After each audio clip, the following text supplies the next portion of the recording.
Bismillah, alhamdulillah kita ketemu lagi bareng gua Romi nih. Handphone Xiaomi datang lagi, tapi kali ini dari sub-brandnya, yaitu Poco. Yang pastinya kalau Poco harusnya udah ditunggu-tunggu banget, apalagi ini adalah produk perdananya Poco di tahun ini.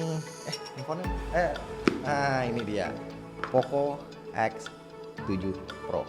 Mari kita unboxing.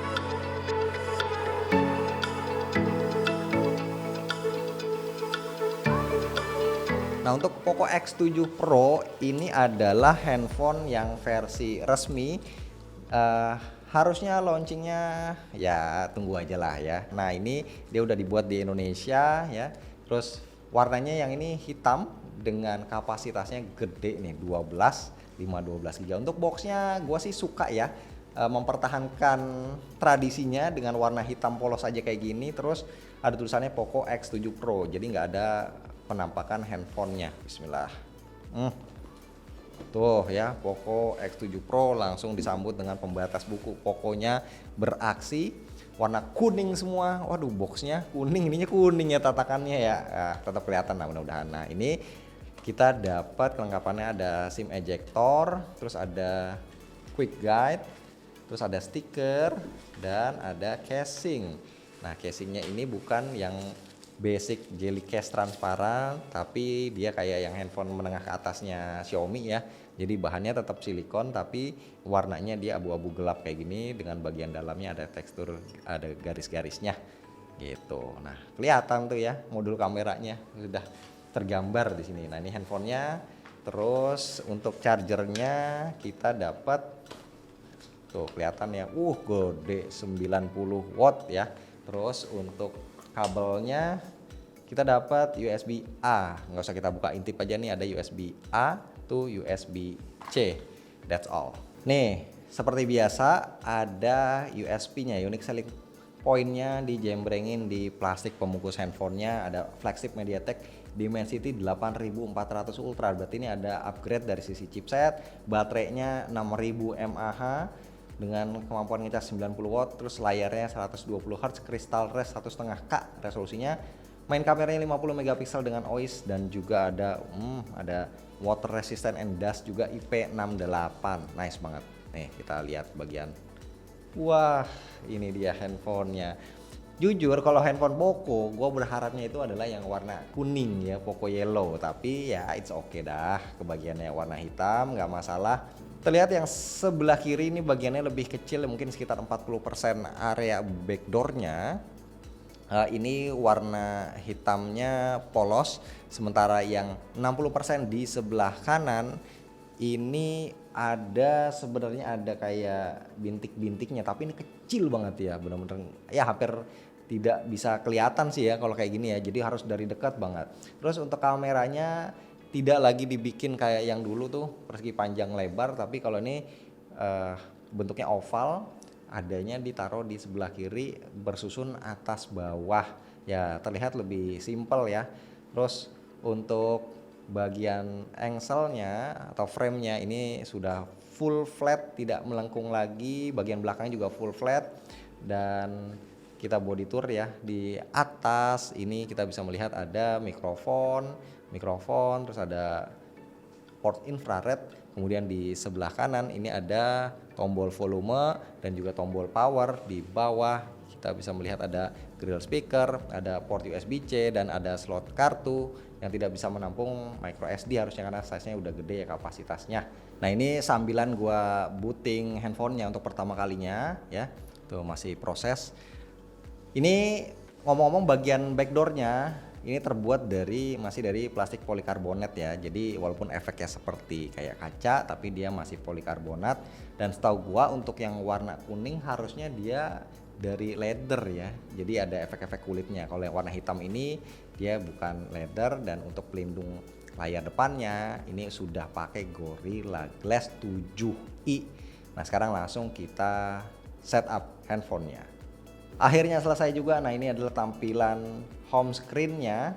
Ini gua tidak nyambungin ke internet ya, belum gua connect. Dia tidak ada Google News Feed-nya seperti biasa. Ini pakai app drawer. Ada beberapa bloatware, ada kayak Agoda, Blibli, terus ada game-game cemen ya. Ya ini adalah salah satu proses untuk TKDN, jadi teman-teman tinggal hapus-hapusin aja. Untuk iklan ya gue belum tahu ya karena ini nggak nyambung ke internet juga. Kita langsung coba untuk cek versinya. Dia pakai Xiaomi HyperOS versi 2020. Untuk Android versionnya, wih sudah Android 15 bro. Oke, dengan security patchnya di bulan Desember 2024 ya, masih termasuk baru ya. Lanjut kita ke display settingnya, kita biarkan di light mode-nya. Kemudian di sini nah Xiaomi ya, walaupun ini Poco tapi ya sama-sama buatan Xiaomi. Dia ada yang gue suka ada color skemanya. Nah ini pilihannya lengkap ya, teman-teman bisa lihat sendiri ya, ada original color, pro, ada vivid, saturated, dan ada advanced settings. Ini untuk color gamut optionnya bisa original, bisa P3 atau sRGB. Ini yang suka ngedit video pakai CapCut ataupun ngedit foto di sini itu akan lebih akurat warnanya. Terus refresh rate-nya defaultnya recommended-nya ini dynamic ya, dinamis. Nah kita set paksa di maksimalnya ada di 120 Hz. Kita bisa pilih aplikasi apa aja yang mau berjalan di 120 Hz ya, misalkan kayak YouTube, ini kan basicnya YouTube di 60, kita bisa paksa di 120 Hz. Terus juga untuk feedbacknya nih, haptic feedbacknya, nah ini harusnya enak ya, tuh ini bisa digeser levelnya dan nah, pas digeser tuh gitu. Nah untuk layarnya seperti yang gua bilang di awal, dia dimensi 6,67 inci. Kalau kita mau lihat bezelnya nih di layar putih seperti ini kelihatan ya, sebenarnya bezelnya ini termasuk cukup simetris, walaupun sepertinya nih sebenarnya agak-agak samar ya. Tapi menurut gua bagian bawahnya agak sedikit aja lebih tebal, tapi ini termasuk simetris ya. Ya masih enak dilihat di mata, jadi intinya seamless lah, nggak akan kayak wah bezelnya jelek nih, nggak. Kita akan merasa ini handphone bezelnya baik-baik aja. Nah untuk layarnya ini kualitasnya juga prima ya, jadi dia kan pakai AMOLED 120 Hz. Nah yang gua suka dari layarnya handphone menengah atasnya Xiaomi, dia punya Dolby Vision biasanya. Nah kita coba di Netflix ya, kita cek. Dia sudah Widevine L1 dan supportnya HDR capabilitiesnya dia support HDR10 dan juga Dolby Vision, yang mana ini buat nonton ini pasti bakal sangat memanjakan mata ya, udah mantap banget. Kemudian untuk speakernya sekarang kita akan coba untuk dengerin musik.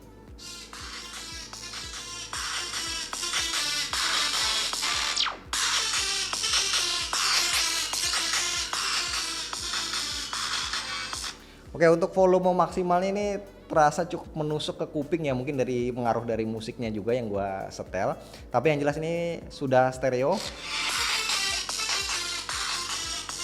Cuman memang gua merasa kayak treble-nya lumayan dominan, bassnya agak kurang bulat aja. Tapi overall untuk di volume maksimal ini tidak terdengar pecah suaranya, jadi aman ya untuk speakernya. Nah untuk spesifikasi jeroannya gue recap sedikit aja ya. Tadi pakai Dimensity 8400 Ultra. Gue nggak akan tes benchmark di sini karena ini hanya video unboxing dan first impression aja.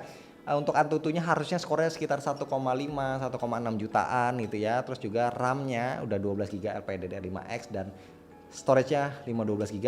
Sudah pakai UFS 4.0, baterainya 6000, bisa 90 watt fast chargingnya. Dan untuk kameranya nih ya, main kameranya yang atas dia 50 megapiksel wide, ada OIS-nya, dan yang bawah adalah ultra wide.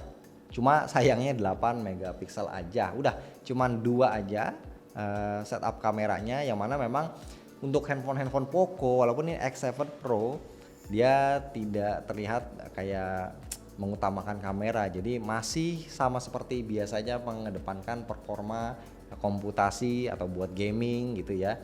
Dan juga kita tidak mendapatkan lensa tele. Sekarang kita intip aja sedikit dah ya untuk UI kameranya. Seperti ini. Oke, tuh ya kita mendapat 0,6 kali pilihannya, kemudian ada 1 kali dan ada 2 kali digital zoomnya. Harusnya ini lossless zoom ya, dan dia bisa maksimal cuma sampai 10 kali zoom aja, jadi tidak lebih dari 10 kali. Terus mode-mode yang lain ada portretnya bisa pakai 26 atau 35 mm.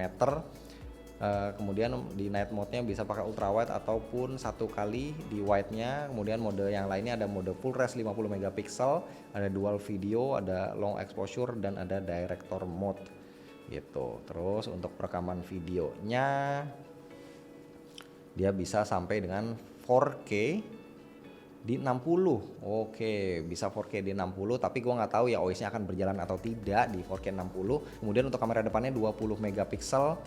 Oke, kita dikasih perekaman yang sayangnya cuman Full HD 30 fps aja. Jadi kalau dipakai buat ngevlog konten muka kita sendiri itu akan kurang soy. Oke, jadi itu aja untuk unboxing dan juga first impression Poco X7 Pro versi resmi Indonesia yang sebentar lagi akan launching.